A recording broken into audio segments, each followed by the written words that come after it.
Hello दोस्तों, नमस्कार। फिर स्वागत है इस चैनल पर। मैं हूं आपका साथी आर दोस्तों, हम लोगों ने पिछला वीडियो में किया था भूमि संसाधन पढ़े थे और ये भूगोल क्लास 10वीं का ये हम लोग जल संसाधन पढ़ने वाले हैं। देखिए, जल संसाधन, जल हमारे लिए क्या है? संसाधन है। संसाधन में शुरू, अगर आप लोग संसाधन कहने भूगोल का आप लोग वीडियो नहीं देखे हैं तो फर्स्ट वीडियो और सेकेंड वीडियो देखिए, उसके बाद थर्ड वीडियो देखिएगा। देखिए, जल संसाधन, जल संसाधन क्या होता है? जल हमारे लिए एक संसाधन होता है। यही बताया संसाधन क्या था? जो मानवीय आवश्यकताओं को पूर्ति करता है उसमें क्या था? संसाधन कहते हैं। तो जल भी हमारी मानवीय आवश्यकताओं को पूर्ति करता है, इसलिए हमारे लिए क्या है? संसाधन है। अब जल, देखिए, जो पृथ्वी पर जो जल है वो लगभग 3/4 और लगभग 3/4 पृथ्वी पर केवल क्या है? जल है। और यानी कि प्रतिशत में निकालेंगे तो 71% लगभग में हमारा ये क्या है? केवल जल है। और बाकी इसके अलावा जो है वो क्या है? स्थल है। हम लोगों ने पिछला वीडियो में पढ़ा है। अब देखिए कि जो आखिरी 71% जल में, तो आप फिर भी देखते हैं कि कहीं कहीं पूरा बाढ़ जाता है या कहीं कहीं सुखाड़ा जाता है। आखिर वो जल कैसा है? तो देखिए, जो पृथ्वी पर जल है वो अधिकतर जो जल है वो लवणीय जल है। इसमें अधिकांश भाग जो है लवणीय है। लवणीय मतलब कि ये पीने लायक नहीं है, ये खारा जल है। ये जल है खारा जल है, ये मृदु जल नहीं है, मीठा जल पूरा नहीं है। इसमें केवल आपका इसमें केवल आपका 2.5% जल जो होता है वो केवल क्या होता है? मृदु जल होता है। इस वीडियो में पूरा पढ़ेंगे हम लोग, इस वीडियो में पूरा हम कवर करेंगे जल संसाधन। तो इस वीडियो को अंत देखिएगा। और हाँ, बता दें कि इस चैनल पर नए हैं, चैनल को सब्सक्राइब करें, क्योंकि आपको इस चैनल पर क्लास 10वीं और क्लास 12वीं से रिलेटेड ही वीडियो मिलेंगे। देखिए, अब इसमें पृथ्वी पर अधिकांश जल है। आप देखते हैं, कहीं जाते हैं, आप ऊपर से जाइएगा, आप लोग कहीं पहाड़ पर चढ़िएगा तो पहाड़ पर चढ़ देखिए तो साफ, अगर जंगल तरफ देखेंगे तो साफ कहीं हरा हरा दिखाई देगा। जी, हरा हरा। कारण क्या है? पहाड़ जब चढ़ते हैं तो देखते हैं क्या चीज़? हरा हरा केवल दिखाई देता है, क्योंकि उसमें पत्थर भी है। लेकिन कारण क्या होता है कि पत्थर की मात्रा कम होता है, लेकिन पेड़ पौधे की मात्रा क्या होता है? ज़्यादा होता है, इसलिए वो केवल क्या चीज़? हरा दिखाई देता है। उसी प्रकार जो पृथ्वी पर जल की मात्रा क्या है? काफ़ी है। इसलिए अगर हम ऊपरी दूसरे किसी ग्रह से देखते हैं तो पृथ्वी हमको नीला दिखाई देता है। पृथ्वी को कैसा? नीला दिखाई देता है। इसलिए पृथ्वी बोलते हैं कि पृथ्वी का दूसरा हम नीला ग्रह भी कहते हैं। पृथ्वी पर अधिकांश या अधिकतर जल होने की उपस्थिति के कारण पृथ्वी को नीला ग्रह कहा गया है। कौन सा ग्रह? नीला ग्रह। इसको ब्लू प्लैनेट कहते हैं। इसको क्या कहा है? ब्लू प्लैनेट कहा गया है। और इसको पृथ्वी को जलीय संज्ञा भी दी गई है, मतलब कि जलीय ग्रह की नाम भी दिया गया है। पृथ्वी जो कैसा ग्रह है? तो जलीय ग्रह। इस पर जल की मात्रा बहुत क्या है? काफ़ी है, इसलिए इसको क्या चाहिए? जलीय ग्रह भी कहा गया है। तो परीक्षा में देखा कि इनमें से कौन जलीय ग्रह है, दे देगा बुध, शुक्र, पृथ्वी, अमंगल। तो हमारा कौन सा होगा? हमारा पृथ्वी हो जाएगा। यहाँ से आपका सारा के सारा क्वेश्चन कवर होगा। आप लोग यकीन नहीं होगा तो क्वेश्चन बैंक उठा के सारा देख लीजिएगा, इसमें ही आपका सारा क्वेश्चन मिलेगा। देखिए, अब विश्व के कुल जल आयतन का 96.5%। देखिए, विश्व में कुल जितना जल है उसका 96.5% जो जल है वो कहाँ है? महासागरों में पाया जाता है। कहाँ पर? महासागर में। विश्व में महासागर कितने? तो विश्व में 4 महासागर है। प्रशांत महासागर, हिंद महासागर, आर्कटिक महासागर और अटलांटिक महासागर। 4 महासागर हैं। तो पूरा जो जल है, जल का 96.5% जो जल है वो कहाँ पर मौजूद है? महासागरों में। और महासागरों का जल कैसा होता है? महासागरों का जल खारा होता है। पृथ्वी पर जल का सबसे बड़ा स्रोत क्या है? महासागर है। पृथ्वी पर कहीं सबसे ज़्यादा जल है तो कहाँ जल है? महासागरों में स्थित है। अब देखिए, पृथ्वी पर जल का 2.5% जल क्या है? अलवणीय, यानी कि पीने योग्य जल है। पृथ्वी पूछेगा कितने प्रतिशत जल जो है पीने लायक है, तो 2.5% जल है जो कैसे? मीठा जल है। और हम लोग कैसा जल का सेवन करते हैं? मीठा जल का सेवन करें, हम लोग खारा जल का सेवन नहीं कर पाएंगे। तो पृथ्वी पर जो है 2.5% लवणीय जल है, अलवणीय जल, मतलब इसमें लवण की मात्रा नहीं है। वो कैसा जल है? वो मीठा जल है, वो खारा जल नहीं है।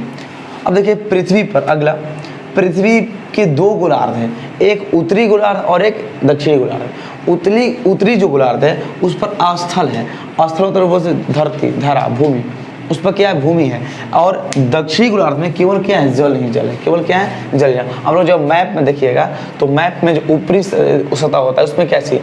ऊपरी सतह का उत्तरी गोलार्ध। उत्तरी गोलार्ध में क्या है? स्थल भी है, उसमें भी जल है, लेकिन जल की मात्रा उसमें क्या है? कम है, लेकिन स्थल उस पर ज़्यादा है। जबकि दक्षिणी गोलार्ध में केवल क्या है? जल ही जल है, केवल जल ही जल है। और तो दे देगा परीक्षा में यहाँ से क्वेश्चन हमको कि उत्तरी गोलार्ध को हम क्या कहते हैं, तो उसको हम कहते हैं स्थल गोलार्ध, और दक्षिणी गोलार्ध क्या कहते हैं, हम जल गोलार्ध कहते हैं। यानी कि इस पर काफ़ी मात्रा में जल होते हैं और इस पर काफ़ी मात्रा में स्थल है। देखिए पृथ्वी पर जल के 4 स्रोत हैं। पृथ्वी पर जल के कितने स्रोत हैं? 4 स्रोत हैं। पहला है हमारा भूपृष्ठीय जल, भूमिगत जल और वायुमंडलीय जल या महासागरीय जल। देखिए भूपृष्ठीय, भू मतलब क्या चीज़? भूमि, पृष्ठ मतलब ऊपर। तो भूमि के ऊपर जो जल है, जो भूमि के ऊपर जो जल है, जैसे कि नदी, पोखरा, तालाब, कुआं, झील उल, जो जल है वो कैसा जल होता है? वो भूपृष्ठीय जल होता है। कैसा जल होता है? भूपृष्ठीय जल, वो भूपृष्ठीय जल होता है। अब कुछ दिनों बाद देखते हैं कि उसका जल जो होता है वो नीचे की तरफ सूख लेता है, और कुछ जल जो होता है वाष्पीकरण होकर के, संघनन के माध्यम से वाष्पीकरण होकर के वाष्पित हो जाता है, यानी कि वायुमंडल में चला जाता है। तो वो हमारा जो जल होता है वो कैसा? वायुमंडलीय जल है। देखिए जो जल, इससे मान लेते हैं कि यहाँ पर बारिश पड़ा, अभी क्या चाहिए? बारिश पड़ा, यहाँ पर पूरा पानी के बोट आ गया। जब सूर्य की प्रकाश पड़ती है तो देखते हैं क्या चीज़ कि यह जल जो होता है सूख जाता है। क्या होता है? सूख जाता है। इसमें क्या होता है? तो इसमें 2 क्रियाएं होती है। एक वाष्पीकरण क्रिया होती है कि वाष्पन होकर के यह कहाँ? वायुमंडल में चली जाती है। और कुछ क्रिया यह होती है कि ये जो कुछ जल होते हैं यह कहाँ? ये नीचे की तरफ सूख जाते हैं, यानी कि भूमि में, यानी कि पृथ्वी के अंदर सूख जाते हैं। तो वहीं तो जो पृथ्वी के अंदर सूख गए वो भूमिगत जल है। और हम लोग कैसे जलों का सेवन करते हैं? तो भूमिगत जल का ही सेवन करते हैं। किस जल का? भूमिगत जल का। और ये वायुमंडलीय जल, और ये कुछ जो जल आसमान में उड़ गए सूर्य प्रकाश के कारण, वो हमारे कहाँ चल गए? वायुमंडल, तो उसको हम कहते हैं वायुमंडलीय जल। और महासागरीय जल क्या कहते हैं? तो वैसे जल जो महासागरों में निहित थे, जो महासागरों में स्थित थे, उसे क्या कहते हैं? महासागरीय जल कहते हैं, उसे महासागरीय जल। समझ के बात? भूपृष्ठीय जल, तो वैसे जल जो पृथ्वी के ऊपर पाए जाते हैं, जैसे कि नदी, पोखर, नहर, तालाब, ये सब में, तो उसको हम क्या बोलेंगे? भूपृष्ठीय जल।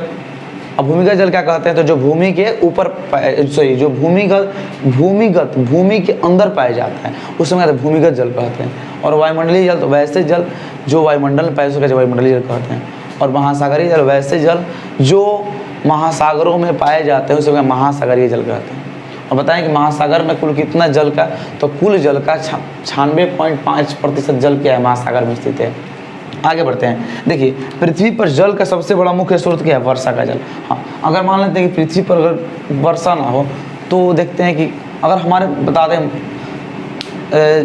मौसम में अगर बरसात ना हो तो साल भर पानी नहीं रह पाएंगे, साल भर पौधे नहीं टिक पाएंगे।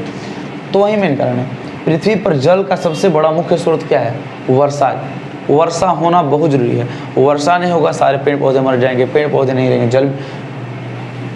जल की अधिकता होने के कारण महासागर को जलाधि कहते हैं। देखिए सबसे ज़्यादा होता है कि जल कहाँ होता है? महासागरों में होता है। क्या होता है? महासागर में। सबसे काफ़ी मात्रा में जल क्या होता है? महासागरों में। और महासागरों में अधिकतर जल होने के कारण हम महासागर का जलाधि कहते हैं। क्या कहते हैं? जलाधि। पृथ्वी पर जल राशि नवीकरणीय संसाधन है। हाँ देखिए जो पृथ्वी पे जो जल है वो कैसे संसाधन? नवीकरणीय संसाधन। ऊपर से वर्षा पर पानी है, पानी एक तरह से क्या बोल सकते हैं, वो हमारे लिए उपयोग हुआ, कोई फसल उपजाऊ की है, फिर वो कैसे पानी उड़ गया तो वह पुनः उसको उपयोग में लाया जा सकता है। उसलिए वो हमारा कैसा जल है? तो हमारा नवीकरणीय जल है। वह जल है नवीकरणीय जल संसाधन है। जो जल है वो कैसा संसाधन? नवीकरणीय जल। तो दे देगा परीक्षा में कि जल कैसे संसाधन है? नवीकरणीय है, अनवीकरणीय। तो आप लोग क्या मिलेगा? नवीकरणीय संसाधन। इसको पुनः उपयोग में लाया जा सकता है। अब आगे बढ़ते हैं। पृथ्वी पर मुख्य रूप से 4 महासागर पाए जाते हैं। कितने महासागर? 4 महासागर हैं। पहला प्रशांत महासागर, अटलांटिक महासागर, हिंद महासागर और आर्कटिक महासागर। ये 4 महासागर हैं। चारों महासागर में सबसे बड़ा कौन है? तो सबसे बड़ा महासागर एवं गहरा महासागर है प्रशांत महासागर। सबसे बड़ा एवं गहरा कौन महासागर है? प्रशांत महासागर। महासागर मतलब कि बहुत पानी ही पानी, जहाँ पर उसको महासागर कहते हैं। महा मतलब बहुत, सागर में से पानी ही पानी, यार पानी पानी। और सबसे छोटा महासागर कौन है? तो आर्कटिक महासागर। कौन सा? आर्कटिक महासागर। और देखिए भारत के चौहद्दी के अनुसार देखेंगे तो भारत के उत्तर में कौन है? हिमालय पर्वत। और दक्षिण में कौन है? हिंद महासागर। तो भारत के दक्षिण में कौन पाया जाता है? तो भारत के दक्षिण में हिंद महासागर है। अब देखिए महासागरों का जो जल होता है वो कैसा होता है कि खारा होता है। वो कैसा? अलवणीय होता है। कैसा? लवणीय जल होता है। या वो कैसा होता है? खारा जल होता है। तो महासागरों का जल कैसा होता है? खारा होता है। अब आगे जो हमारा नोटेड पॉइंट है देखिए टोटली हम नोटेड पॉइंट से कैप्चर कर रहे हैं और ये सारा के सारा क्वेश्चन ये आपका ऑब्जेक्टिव साइंस सब्जेक्टिव में पूछने वाला है।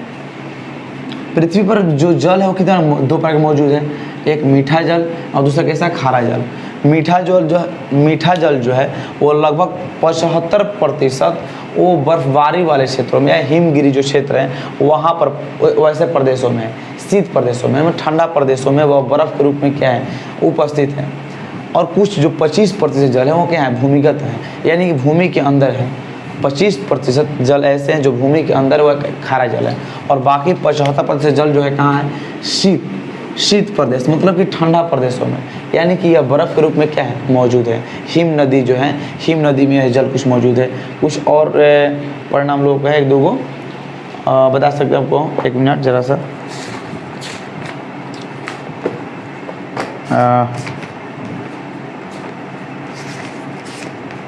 हाँ, ये जो अंटार्कटिका में और ग्रीनलैंड में है। उसके अलावा यह बोल सकते हैं कि अधिकतर जो है कहाँ 75% जो शीत प्रदेश में, ठंडा प्रदेशों में।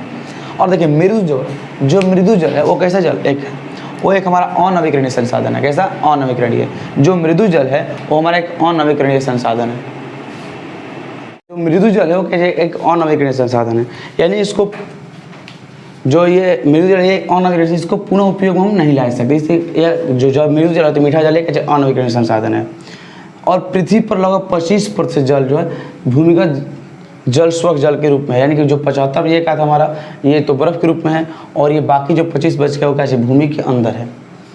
विश्व की सबसे बड़ी नदियों में ब्रह्मपुत्र तथा गंगा को क्रमशः 8वें और 10वें स्थान दिए गए, यानी कि जो विश्व में सबसे 8वीं बड़ी नदी कौन है ब्रह्मपुत्र है और 10वीं सबसे बड़ी नदी कौन है गंगा है। विश्व की सबसे बड़ी कहेगा और चौड़ी नदी तो कौन अमेजन है, और कहेगा सबसे बड़ी लंबी नदी कौन है तो लंबी कहेगा विश्व में तो नील नदी, और विश्व में कहेगा सबसे बड़ी चौड़ी तो कौन रहेगा अमेजन, और सबसे कहेगा भारत में लंबी नदी तो भारत की सबसे लंबी नदी कौन है गंगा है, और भारत की सबसे बड़ी नदी कौन है तो ब्रह्मपुत्र है। याद कर लीजिएगा, भारत की जब बात करेगा तो लंबी होगा तो गंगा, अब बड़ी कहेगा तो हमारा ब्रह्मपुत्र, और विश्व में कहेगा तो लंबी कहेगा तो नील और बड़ी चौड़ी कहेगा तो अमेजन। भारत में अंतः प्रवाह की सबसे बड़ी लंबी नदी कौन है लूनी नदी है। कौन नदी लूनी नदी है। देखिए साथ साथ आगे नोटेड जो पॉइंट है ये बहुत काफ़ी इंपॉर्टेंट है कि प्राणियों के शरीर में कितना प्रतिशत जल पाया जाता है, प्राणियों के शरीर में कितना प्रतिशत जल पाया जाता है, ठीक है ना।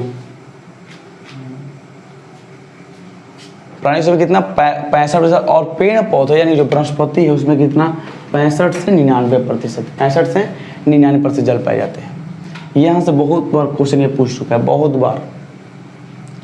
देखिए बहुउद्देशीय परियोजना एक इम्पोर्टेंट क्वेश्चन। बहुउद्देशीय परियोजना ऐसी परियोजना जिसके कार्यान्वित किए जाने के साथ एक साथ कई उद्देश्यों को पूरा किया जा सकता है, उसे क्या कहते हैं बहुउद्देशीय। बहु मतलब क्या होता है बहुत, बहु का अर्थ क्या होता है बहुत मतलब कि एक ऐसा परियोजना जिसको करने के साथ साथ उसके बहुत उस पर उद्देश्य का पूरा हो, उसे हम कहते हैं बहुउद्देशीय परियोजना कहते हैं। जैसे में नदी घाटी परियोजना, नदी घाटी परियोजना हम नदी घाटी करते हैं केवल एक काम के लिए, लेकिन उससे हमको बहुत सारा लाभ होता है। जैसे कि हमने एक नदी घाटी किया, हमने कहा किया नदी घाटी परियोजना इसलिए करते हैं कि थोड़ा बाढ़ हमको ना लगे, बाढ़ ना आए, तो पहला तो ये हो गया। उसके साथ साथ और भी इसके लिए क्या कि जब बाढ़ ना आएगा यानी कि वहाँ से क्या नहर निकाल सकते हैं, सिंचाई के लिए नहरों का विकास होगा, वहाँ से जल विद्युत उत्पादन केंद्र बनाया जा सकता है, यानी कि और हाँ वहाँ से क्या चीज़ उस पानी के से जो पानी बचेगा हमारा उसके द्वारा हम जल विद्युत केंद्र बना सकते हैं। और ये देखिए भारत में ये लगभग 22% जल विद्युत केंद्र बनाए गए हैं, यानी कि 22% भारत में कुल कितने जल विद्युत केंद्र हैं। उसके अलावा जल कृषि परिवहन और पर्यटन का भी क्षेत्र का विकास किया था, मतलब कि जल कृषि जल परिवहन तथा पर्यटन का क्षेत्र का विकास हुआ। जैसे कि आप लोग देखेंगे कि इंद्रपुरी बांध बना हुआ है सोन नदी पर। कहाँ पर? सोन नदी पर। तो वहाँ पर देखते हैं कि पहला तो कैसे वहाँ पर आने वाले समय में वहाँ पर ये जल विद्युत उत्पादन केंद्र बनाया जा सकता है। दूसरा अभी जो है वहाँ पर पर्यटन का क्षेत्र बना हुआ है। अभी कुछ ही दिन पहले हमारे मुख्यमंत्री नीतीश कुमार गए थे, तो ये सारा हो जाएगा। अब देखिए भारत के प्रथम प्रधानमंत्री पंडित जवाहरलाल नेहरू, जिन्होंने बांधों को क्या कहा था? आधुनिक भारत का मंदिर कहा था। उन्होंने कहा था कि यह जो बांध है ये भारत का आधुनिक मंदिर है। क्या है? आधुनिक भारत का मंदिर है।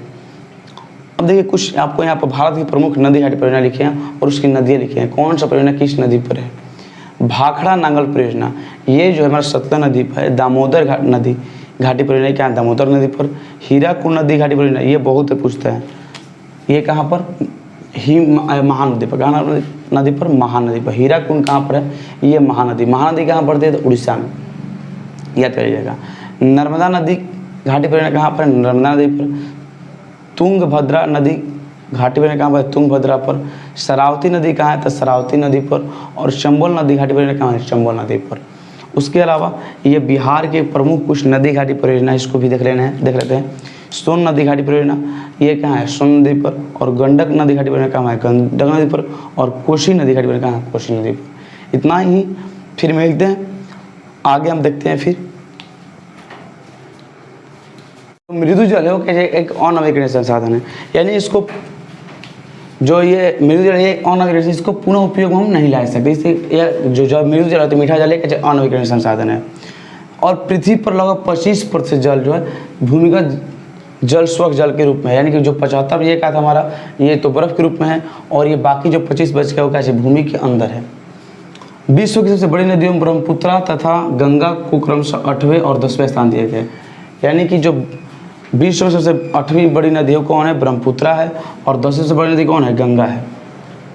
विश्व की सबसे बड़ी कहेगा और चौड़ी नदी तो कौन, अमेजन है। और कहेगा सबसे बड़ी नदी, लंबी नदी कौन है, तो लंबी कहेगा विश्व में तो नील नदी। और विश्व में कहेगा सबसे बड़ी चौड़ी तो कौन रहेगा, अमेजन। और सबसे कहेगा भारत में लंबी नदी, तो भारत की सबसे लंबी नदी कौन है, गंगा है। और भारत की सबसे बड़ी नदी कौन है, तो ब्रह्मपुत्र है, याद कर लीजिएगा। भारत की जब बात करेगा तो लंबी होगा तो गंगा, अब बड़ी कहेगा तो हमारा ब्रह्मपुत्र। और विश्व में कहेगा तो लंबी कहेगा तो नील, और बड़ी चौड़ी कहेगा तो अमेजन। भारत में अंतः प्रवाह की सबसे बड़ी लंबी नदी कौन है, लूनी नदी है। कौन नदी, लूनी नदी है। देखिए साथ साथ आगे नोटेड जो पॉइंट है ये बहुत काफ़ी इंपॉर्टेंट है कि प्राणियों के शरीर में कितना प्रतिशत जल पाया जाता है। प्राणियों के शरीर में कितना प्रतिशत जल पाया जाता है, ठीक है ना। प्राणी में कितना 65%। और पेड़ पौधे यानी जो वनस्पति है उसमें कितना 65 से 99%, 65 से 99% जल पाए जाते हैं। यहाँ से बहुत बार क्वेश्चन ये पूछ चुका है, बहुत बार। देखिए बहुउद्देशीय परियोजना एक भी बहुत एक इम्पोर्टेंट क्वेश्चन। बहुउद्देशीय परियोजना ऐसी परियोजना जिसके कार्यान्वित किए जाने के साथ एक साथ कई उद्देश्यों को पूरा किया जा सकता है, उसे क्या कहते हैं, बहुउद्देशीय। बहु मतलब क्या होता है, बहुत। बहु का अर्थ क्या होता है, बहुत। बहुत मतलब कि एक ऐसा परियोजना जिसको करने के साथ साथ उसके बहुत उस पर उद्देश्य का पूरा हो, उसे हम कहते हैं बहुउद्देशीय परियोजना कहते हैं। जैसे में नदी घाटी परियोजना। नदी घाटी परियोजना हम नदी घाटी करते हैं केवल एक काम के लिए, लेकिन उससे हमको बहुत सारा लाभ होता है। जैसे कि हमने एक नदी घाटी किया, हमने क्या किया, नदी घाटी की। नदी घाटी परियोजना इसलिए करते हैं कि थोड़ा बाढ़ हमको ना लगे, बाढ़ ना आए, तो पहला तो ये हो गया। उसके साथ साथ और भी इसके लिए क्या कि जब बाढ़ ना आएगा यानी कि वहाँ से क्या नहर निकाल सकते हैं, सिंचाई के लिए नहरों का विकास होगा, वहाँ से जल विद्युत उत्पादन केंद्र बनाया जा सकता है, यानी कि। और हाँ, वहाँ से क्या चीज़, उस पानी के से जो पानी बचेगा हमारा, उसके द्वारा हम जल विद्युत केंद्र बना सकते हैं। और ये देखिए भारत में ये लगभग 22% जल विद्युत केंद्र बनाए गए हैं, यानी कि 22% भारत में कुल कितने जल विद्युत केंद्र हैं। उसके अलावा जल कृषि परिवहन और पर्यटन का भी क्षेत्र का विकास किया था, मतलब कि जल कृषि, जल परिवहन तथा पर्यटन का क्षेत्र का विकास हुआ। जैसे कि आप लोग देखेंगे कि इंद्रपुरी बांध बना हुआ है सोन नदी पर। कहाँ पर, सोन नदी पर। तो वहाँ पर देखते हैं कि पहला तो कैसे वहाँ पर आने वाले समय में वहाँ पर ये जल विद्युत उत्पादन केंद्र बनाया जा सकता है। दूसरा अभी जो है वहाँ पर पर्यटन का क्षेत्र बना हुआ है। अभी कुछ ही दिन पहले हमारे मुख्यमंत्री नीतीश कुमार गए थे, तो ये सारा हो जाएगा। अब देखिए भारत के प्रथम प्रधानमंत्री पंडित जवाहरलाल नेहरू, जिन्होंने बांधों को क्या कहा था, आधुनिक भारत का मंदिर कहा था। उन्होंने कहा था कि यह जो बांध है ये भारत का आधुनिक मंदिर है। क्या है, आधुनिक भारत का मंदिर है। अब देखिए कुछ आपको यहाँ पर भारत की प्रमुख नदी घाटी परियोजना लिखी है और उसकी नदियाँ लिखी हैं। कौन सा परियोजना किस नदी पर है, भाखड़ा नांगल परियोजना, ये जो है हमारा सतलज नदी पर है। दामोदर नदी घाटी परियोजना क्या है, दामोदर नदी पर। हीराकुंड नदी घाटी परियोजना ये बहुत पूछता है, ये कहाँ पर, महानदी पर। कहाँ नदी पर, महानदी पर। हीराकुंड कहाँ पर है, ये महानदी। महानदी कहाँ पड़ती है, तो उड़ीसा में, याद करिएगा। नर्मदा नदी घाटी परियोजना कहाँ पर, नर्मदा नदी पर। तुंगभद्रा नदी घाटी परियोजना कहाँ पर, तुंगभद्रा पर। शरावती नदी कहाँ है, तो शरावती नदी पर। और चंबल नदी घाटी परियोजना कहाँ है, चंबल नदी पर। उसके अलावा ये बिहार के प्रमुख कुछ नदी घाटी परियोजना, इसको भी देख लेते हैं। सोन नदी घाटी परियोजना ये कहाँ है? सोन नदी पर। और गंडक नदी घाटी परियोजना कहाँ है? गंडक नदी पर। और कोसी नदी घाटी परियोजना कहाँ है? कोसी नदी पर। इतना ही, फिर मिलते हैं आगे, हम देखते हैं फिर। देखिए अगला हम लोग टॉपिक है जल संकट। जल संकट क्या होता है? जब कोई क्षेत्र में किसी जगह पर या कोई कहीं भी अगर वहाँ पर पीने योग्य पानी की कमी आने लगती है तो उसको हम बोलते हैं जल संकट की समस्या पैदा हो गई है। तो आपसे क्वेश्चन ये पूछा कि जल संकट क्या है? तो जब किसी क्षेत्र में विशेष पीने योग्य पानी की इस मात्रा में अधिक गिरावट आती है तो इस समस्या को हम क्या जल संकट कहते हैं। ठीक है, आराम से लिख दीजिएगा। स्वीडन के एक विशेषज्ञ कॉल्गन मार्क ने बताया था कि प्रत्येक दिन प्रति व्यक्ति को 1000 घन मीटर जल की आवश्यकता होती है। अगर इससे कम की अगर उसको जल मिल रहा है यानी कि वहाँ पर क्या है? जल की समस्या है। 1000 घन मीटर, कितना? 1000 घन मीटर प्रतिदिन एक व्यक्ति के लिए, इतना पानी अति आवश्यक है। इतना नहीं मिल रहा है यानी कि वहाँ पर क्या है? जल की समस्या उत्पन्न है, इतना। ठीक है ना। अगला अंतर्राज्यीय जल विवाद क्या है? देखिए अंतर्राज्यीय जल विवाद, देखिए जब दो राज्यों के बीच या दो से अधिक राज्यों के बीच किसी नदी के जल के बंटवारे के प्रश्न को लेकर कोई विवाद उठता है तो उसको क्या कहते हैं? जल विवाद कहते हैं, अंतर्राज्यीय जल विवाद। आप लोगों को एक फिल्म में भी दिखाया गया, साउथ फिल्म है, कि वहाँ पर कर्नाटक और तमिलनाडु दोनों राज्यों के बीच की, यहाँ पर जो लिखा है देखिए कि जब दो या दो से अधिक राज्यों के बीच नदी के जल के बंटवारे के प्रश्नों को लेकर के किसी प्रकार का विवाद उत्पन्न होता है जैसे हम अंतर्राज्यीय जल विवाद कहते हैं। जैसे में कर्नाटक तथा तमिलनाडु के सरकार के बीच कावेरी नदी के बंटवारे को लेकर के विवाद उत्पन्न हो गया है। कर्नाटक और तमिलनाडु सरकार जो बीच वहाँ पर कावेरी नदी जो बहती है दोनों के बीच में, तो वहाँ पर भी जल विवाद उत्पन्न हो गया है। तो भी क्या चाहिए? अंतर्राज्यीय जल विवाद का एक अच्छा उदाहरण है। देखिए अगला हम नोटेड पॉइंट है, यहाँ से देखते चलिएगा कि बिहार में अति जल दोहन के कारण आर्सेनिक तत्व का संकेंद्रण बढ़ा। यहाँ पर अति जल दोहन यानी काफ़ी मात्रा में जलों का दोहन हो रहा है, इसलिए यहाँ पर आर्सेनिक तत्व के संकेंद्रण बढ़ गया है। यहाँ पर पानी में हमको आर्सेनिक तत्व ज़्यादा मिल रहे हैं। ठीक है, इसके कारण तो अति जल दोहन के कारण। अगला नोटेड पॉइंट है कि महाराष्ट्र में अति जल दोहन से फ्लोसाइड तत्व के संकेंद्र बढ़ा। क्या वहाँ पर कैसे? फ्लोसाइड, वहाँ कहते फ्लोसाइड तत्व का संकेंद्र बढ़ा हुआ है। अगला राष्ट्रीय जल नीति क्या है? समझेंगे राष्ट्रीय जल नीति। देखिए भारत सरकार के द्वारा जब जल की उपलब्धता को बनाए रखने के लिए सितंबर 1987 में राष्ट्रीय जल नीति का निर्माण किया गया, जिससे 2002 में संशोधित पुनः पेश किया गया। राष्ट्रीय जल नीति देखिए कि भारत सरकार द्वारा जल की उपलब्धता को बनाए रखने के लिए एक नीति बनाई गई जिसे हम क्या कहते हैं? राष्ट्रीय जल नीति कहते हैं। और यह कब इसका निर्माण हुआ? तो राष्ट्रीय जल नीति का निर्माण हुआ 1987 में, सितंबर 1987 में, यानी कि आज से करीब जोड़ेंगे तो सितंबर करीब 33 साल पहले की बात हो रहा है, 34 साल पहले की। और इसको सब संशोधित कब किया गया? तो 2002 में यह संशोधित किया गया। राष्ट्रीय जल नीति के तहत निम्नलिखित तथ्यों का समावेश किया गया है। क्या क्या तथ्य है? देखिए राष्ट्रीय जल नीति के तहत जल की उपलब्धता को बनाए रखना है। दूसरा, जल को प्रदूषित होने से बचाना है और प्रदूषित जल को पुनः चक्रण कर उपयोग में लाना है। राष्ट्रीय जल नीति में यह बताया गया है कि जल को हमें क्या उसकी उपलब्धता को बनाए रखना है, जल को प्रदूषित होने से बचाना है और प्रदूषित जल को पुनः चक्रण कर उसको उपयोग में लाना है। पुनः चक्रण मतलब उसको किसी यंत्र द्वारा या फिर किसी भी तरीके से उसको पुनः उपयोग में लाया जा सके। देखिए अगला है, यहाँ से भी क्वेश्चन पूछता है, यह क्वेश्चन को पता ही होगा, भारत में और विश्व में सर्वाधिक वर्षा वाला स्थान कौन है? तो मेघालय है। और मेघालय में भी कहाँ? तो मेघालय में मासिनराम। यहाँ पर डेली का डेली पानी होता है, हमेशा वर्षा ही वर्षा होता है। तो ये विश्व में सर्वाधिक वर्षा वाला स्थान है मेघालय में, मेघालय के मासिनराम। देखिए क्वेश्चन यहाँ से बहुत बार पूछा है, आप लोग देखिएगा ज्योग्राफी क्वेश्चन मिलेगा कि वर्षा का जल लगभग कितना प्रतिशत भूमिगत जल में संचित होता है? वर्षा का जल लगभग कितना प्रतिशत भाग जल में संचित होता है? तो वर्षा का लगभग 22%, कितना? 22% जो भाग जल है भूमिगत जल है। भूमिगत जल कैसी? तो वैसे जल भूमि के जो अंदर जाते हैं उसे भूमिगत जल कहते हैं। तो पृथ्वी के अंदर जो जल है वो 22% वर्षा के जल जाते हैं और संचित रहता है। अगला कि तरुण भारत संघ एक गैर सरकारी संस्था है जिसे हम एनजीओ है, जिसे कहते हैं एनजीओ। तरुण भारत संघ क्या एक गैर सरकारी संस्था, प्राइवेट एक संस्था है जिसे हम एनजीओ कहते हैं, जो राजस्थान में लोगों को वर्षा जल को संग्रहित करने के लिए जागरूक करती है। मतलब लोगों को समझाती है कि देखो ये वर्षा के जल, इसको संग्रहित कीजिए, इसको अपने पास हो सके तो नलकूप बनाइए या फिर पंचोक बनाइए, उसको इस जल को आप लोग अच्छा से यूज में लाइए, इसको बचाइए। ठीक है, तो वहीं एक ई कौन करती है? तो एनजीओ करती है। ठीक है, ये कहाँ की संस्था है? तो राजस्थान की संस्था। यहाँ से पूछे कि एनजीओ कहाँ की संस्था है? तो राजस्थान की संस्था है।